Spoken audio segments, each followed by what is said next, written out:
Well, I only went to White Castle one time. Went around, it was at 8th and Broadway. Went around to the back door on our way walking back home to school, walking from school back home, and had a little change left from lunch money, and I think White Castle then, they went over a nickel. And I went around to the back door with my other little friends, and we got us hamburgers. They brought them to the back door and threw them to us like we were little dogs. And when I got home, my mother said, what were you in? What'd you do? What'd you eat? And I told her, I said, I had a little lunch money left. I went to White Castle and got me 2 hamburgers. And she said, you went where? And I told her. She says, let me tell you something. You don't go in any place where they serve you like your dog. And I better not ever catch you back looking in White Castle. See, wasn't no child protective services then. You didn't do what your parents told you to do. They told you bottom up. So I knew that that's what that sister would do if I disobeyed. How old were you at that time? About 15.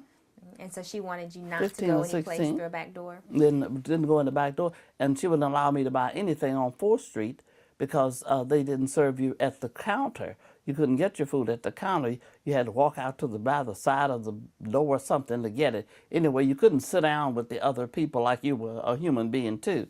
So my mother said, no. Tell us about the shopping for clothes and what that was like when you had to purchase a hat.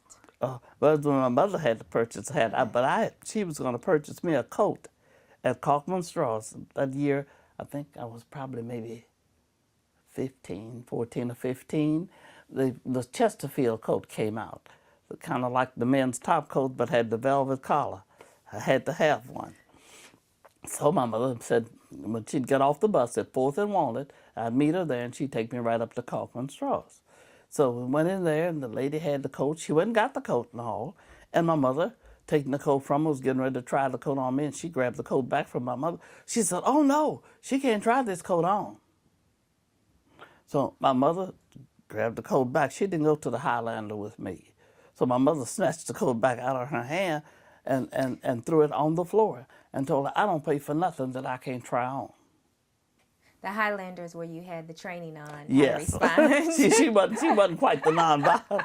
So this was prior to that time period in your life, though, correct? Yes. Now tell us about your mom's experience. How did she have to try on a hat, or how did women try on hats in those days? They would go to the shop, was called Hollywood Hat Shop. During the time, my time, and when my mother was raising me, when the African-American women went to church, they always went well-dressed, gloves, hat, and everything. So they always had to have a hat for Sunday. So Mama wanted a particular hat that Sunday to wear. I don't know what occasion it was, but she went to Hollywood Hat Box.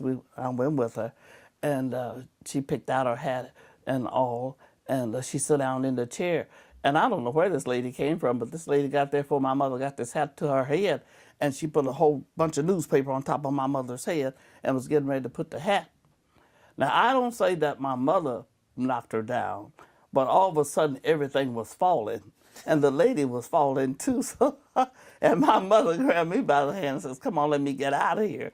So that is the way they treated, us. And even, you couldn't go in, they had a store called Selman that was right on the corner of 4th and Walnut.